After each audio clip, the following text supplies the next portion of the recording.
Þorbergsson Albert skorar Albert Gunnarsson hefur skorað Ragnar Bergjesson og skoðamark Glæsilega Óskar Rafn á móti Bjarna og Bjarni með góða sendingu fyrir og það aftur Ingolfsson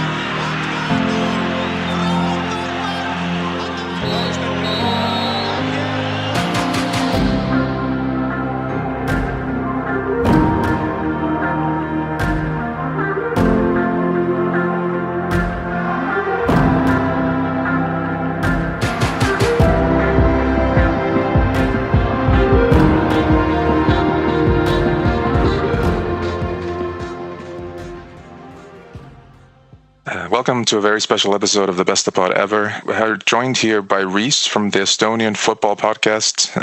We're going to discuss the upcoming Flora game that the Víkingur has. It's a big game for Víkingur, potentially moving closer towards their first ever group stage qualification.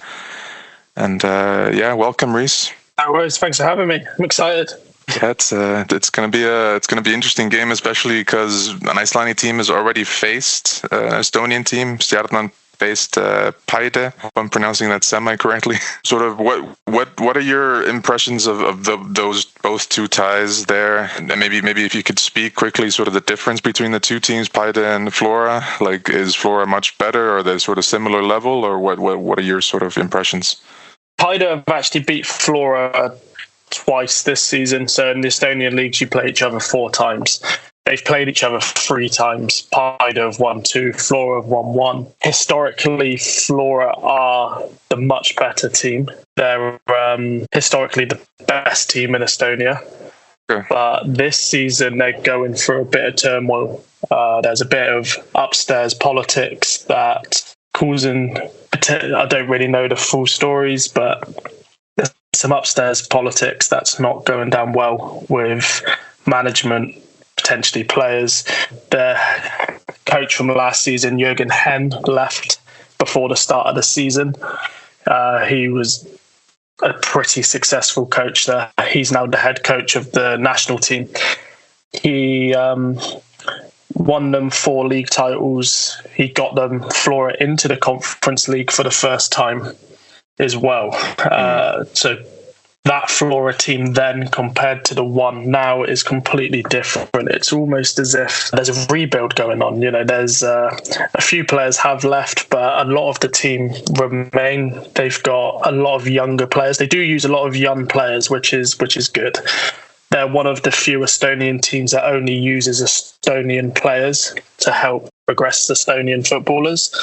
But yeah, this season they're 3rd in the league at the moment, which you could argue is good, but for a team of Flora's quality, usually it's not been a good year for them. Comparing them to Paide, they're inconsistent. You know, every year when we do our podcast, we said, you know what, this could be the year that Paide could maybe challenge for it. They've never won the league before, but so maybe this is the year they could challenge for it. You know, maybe they're missing 1 or 2 key players to take them over the line. But we like to call them the Tottenham of Estonia, where, like, you know, you feel like, you know what, maybe they could win some trophies, but it just never, they're good enough to do it, but it just like never really happens. They've won a couple of cups, which is good for them. They're relatively like a new team in being a good team, if that makes sense. Yeah. So like, yeah, there used to be like, there's only 10 teams in the Estonian league, so there used to be like a bottom 5 team. But now over the last like 10 years, they've become that top 5 team, top 4 team, top 3 team. And it's now trying to break that Levadia Flora 2 team, who are usually the top 2, to become a bigger team. They've got plans in place to like progress what they're doing.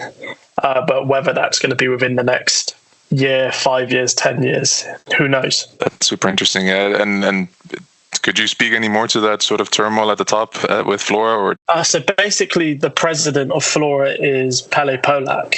He is the son of Ivar Polak, who is the head of the Estonian FA. There's a long-running thing where Flora are Estonia's baby, so to speak, and basically everything that's done in Estonian football, it has to benefit Flora first. Otherwise, we're not doing it. Good way of doing things. Yeah, exactly. Yeah. So I don't really know what caused most of the rift with the coaches and stuff. There was a lot of discontent towards the end of last season. You could see it. Flora won the league last season, but won it on the last day of the season mainly due to Levadia Levadia effectively bottled it. Like, they lost a lot of games at the end of the season. A few people were saying referees fixed it. I don't think that's true. I just think Levadia just weren't good enough, and then Flora just came through and won it. But basically, it's just things are usually done just to benefit Flora. If a player's playing abroad and he needs to come back to Estonia, he miraculously ends up at Flora. So it's that's usually like what happens. But upstairs there's a lot of financial stuff as well going on, where they play at the national stadium, and who funds this? How can they afford to play here? And training grounds that have miraculously shown up that they're selling off the Estonian FA, and there was a story that they're not paying players, which I think turned out to be false. So yeah, there's just like a lot going on upstairs, and head coaches maybe aren't really getting to coach the team. It's coming from the top. Yeah. Potentially. So I'm not 100% sure. Yeah. No. I wouldn't be surprised. Well, I mean, some of those stories actually resonate because they sound a bit some of the stuff that we've been hearing from Icelandic football as well. So we should not be the listeners should not be quick to judge or anything. This is happening in Iceland as well. Yeah, for sure. They went out of the Champions League qualification in the first round, just like Víkingur, and they sort of barely made it through a San Marino team. Yeah. So I guess a lot of Icelandic, especially fans, will be looking at that result and thinking, okay, this is not a team that we need to worry about if they can barely beat a team from San Marino. Do you think that game was sort of they struggled a bit more than they should have, or is that sort of maybe where the level they're at the moment, like you said, right now? I think they should have been walking past that San Marino team with, like, all due respect to that team. They played well. The San Marino team, they were amateur, were semi-pro. There's a lot of Flora fully professional, have the best facilities in Estonia. They have all this. I don't think there was an excuse for them not progressing in the way they did. I feel like they should have went through comfortably, but for whatever reason, it just didn't pan out. There was a lot of boos in the stands when they went to extra time. One of the players started cupping his ears when they progressed, as if to silence the fans, which didn't really get a good reaction. So it's maybe a bit of arrogance was involved as well. When a lot of people see San Marino, they think it's just going to be a walk in the park, right? But it's they proved not in this. I'd be surprised if Flora progressed into the next round. Again, it's one of those where, like, Icelandic football, I'm not too familiar with it, but probably a bit better standard than Estonian football. I think of Flora of 2-3 years ago, I'd be like, do you know what? We stand a good chance, but this time, probably not. Flora has faced an Icelandic side back in 2020. They faced my team, KR, and they beat them 2-1. And that was back when we had those back in those interesting times. And then in the footballing sense, there was only one leg in the qualification there, so there was only one game in Estonia, and then they beat KR and progressed. I don't know if you remember that game or watched that game at all. It's a bit vague on my memory, that one. Yeah, I guess it's not a game that sticks in your memory. No, but so we have come up against them, and I remember there was a lot of disappointment from the Icelandic media that, like, how did KR, a team that was pretty good at that point, just come off of one of the best seasons in Icelandic football, not beat an Estonian team. And I think there's a sort of this arrogance at that point that, okay, we should be better than an Estonian team. And then I think it's something we've encountered a little bit with Icelandic teams that, we're a Montenegrin team or a Kosovan team or something, we should be beating those. But just because we haven't heard of them doesn't mean we're necessarily better than them. I think that's one of the best things about the Conference League as well, isn't it? Is that you see these teams come in, and then in your head you're thinking, can we beat these? I've never heard of them, but is it possible to beat them? And I think that's what makes it an exciting competition to watch. Completely agree. And it's so... Like for example, the Paide game, the second leg was quite a shock for Icelandic fans, because we had at that point in the second round, we had 4 Icelandic teams left in the qualification. Now there's only 1. But Stjarnan, who faced Paide, were the team that I think most people were expecting to progress. So 4-0, losing 4-0 there in Estonia was quite the shock. So I think that's definitely woken people up that this is not going to be a walk in the park. Yeah. Although Víkingur should be a better side than Stjarnan at this point. It depends on, because Flora did make a couple of signings in like transfer window just gone, but mainly for like fitness purposes or whatever. You know, they re-signed striker Rauno Sappinen, who's was with them just before like the COVID stuff, and you know he scored like 140 goals in 170 games for him. He ended up playing in like Poland, Slovenia. He had a little spell in Israel, but then he got released there because he tore his ACL, and he's come back to Flora just for like a rehab thing. But he scored yesterday his first league goal since coming back. So like I'm not sure if they actually plan on using him as like a starter or whatever, but I feel like if they do, they like stand that better chance to, because he is like he's a good runner, he's a goal scorer, but it just depends whether his fitness is there, if that makes sense, because he's only been playing like 10 minutes here, 5 minutes, you know, so it's an interesting one. That maybe leads us on to like maybe if you could highlight some sort of other key players, and maybe like a quick run through of how you expect them to line up against Víkingur, sort of not like the lineup, but like maybe their tactics. Do you think they'll sit back? Do you think they're going to go for? Will they go for them from the start? What do you think are their maybe key strengths and weaknesses? I think they're probably going to end up. They usually play like one up front. It's usually been Mark-Anders Lepik, who's been their like main striker this year. He's got 15 goals in 22 games in the league this year, which I think's his career best as well. So he's having a really good year.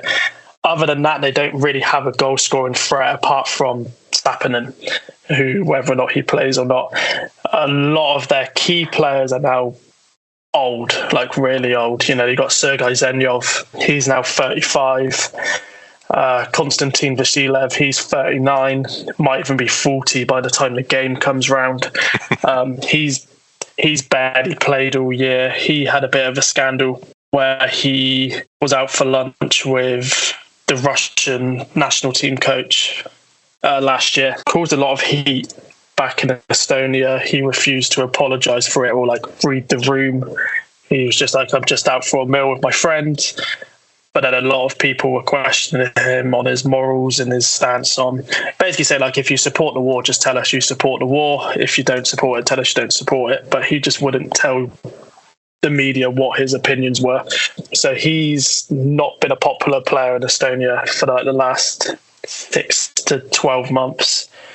He's not really played much for Flora since then. I don't know whether that's why or whether it is because he's almost 40 years old. So we'll see on that. Defensively, they recently signed Andreas Vaha. He's been playing in youth teams in Italy, Germany, had a 6-month spell in Finland, and he's just come back to Estonia. He's only 20 years old. He's a decent defender. I'm not sure why he came back to Estonia, because I feel like he could have stayed abroad. Maybe it's a fitness thing. I feel like their weak link is in midfield. You've got Marcus Sumet, who on his day is a decent player, but he's had a lot of struggles with injuries the last couple of years. I think throughout his whole career as well, he's had a lot of bad injuries. So he's kind of like not been up to the pace of European football standards anyway. They've got the talent there, but it just doesn't seem to be clicking. They've got a lot of players who've been spent the last few years playing abroad, and they're back in Estonia.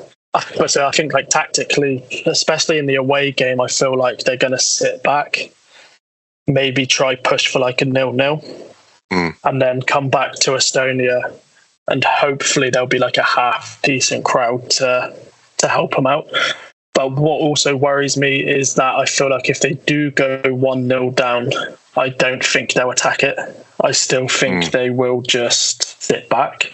I could be wrong. Like, if in Estonia, usually when Flora go 1-0 down, it's kind of like, don't panic. You know, they're bound to score a goal. But I feel like sometimes when they play in Europe, they kind of still have that mentality. Like, even though the standard has grown that much higher for who you're playing against.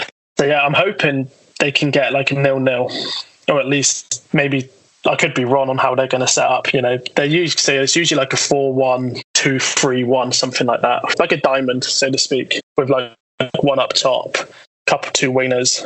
The wingers will kind of act as like a second full back as well. Okay.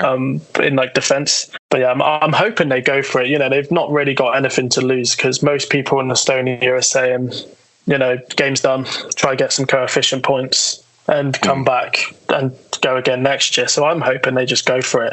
Why not get as far as we can? I definitely don't think it's done. Víkingur have not been the most impressive in Europe so far. They only got their first away win ever in Europe, in Albania here the other day. And what Víkingur have struggled with this season especially, they've struggled a lot with teams sitting back and hitting them on the counter. So that could be quite dangerous. They really struggled with that when the Champions League qualification against Shamrock Rovers in the game in Iceland. The Shamrock Rovers did exactly that. They sat back and just defended super deep, and Víkingur had no luck, and they almost lost that game. They actually lost the home game against Ignatia, then the Albanian side, in the last round of Conference League qualification. So it could be another long night for Víkingur fans, especially the first leg. Yes, Flora are not the tallest team defending. I feel like set pieces is maybe one of their negatives, actually. Defending corners, defending free kicks. Set pieces or crosses and stuff, they have, the defenders can deal with crosses. They can score from corners very, very well, for example. That could get ugly then. Yeah, but we'll see. I was looking at the games when they're playing the Albanian teams. Like, who would you rather play out of that? And it's like, maybe the Icelandic team, but would you rather the Albanian team? And then it's like, okay, I think maybe the Icelandic team. Then after the second leg, it's like, no, maybe the Albanian team was the one we wanted. So but yeah, we'll see. It's going to be interesting. I'd like to say I'm confident, but I'm not at all. No, I think the same in Iceland. It's we'd like to say we're more confident, but it's going to be a tough game. But for Víkingur's main strength, they've got back, because they have a lot of injuries as well. So they will struggle with injuries. They're looking at signing someone now because they're struggling a bit.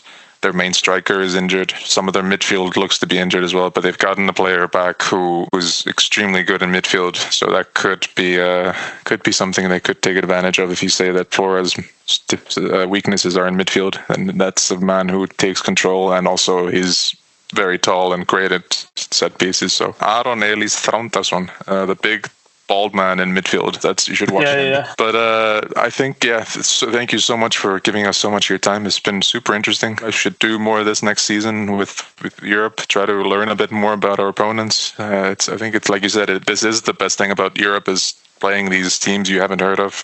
So yeah, thank you so much for your time. And do you want to tell a little bit about your podcast, where people can find you? So we're on Spotify and Apple. Just search for Estonian Football Podcast and you can find us there and listen to us there. We're also on Twitter at Estonian FBP. Also on Instagram with the same name. Yeah, thanks for having me on. Looking forward to the game, and hopefully it's a positive one for Estonian football. But either way, it'd be nice to see an Icelandic team qualify for the group stages too. So either way, hopefully it's a winner for football. Yeah, let's hope so. Great. Thank you so much, Reece. And we'll speak soon. No worries. Cheers. Thank you.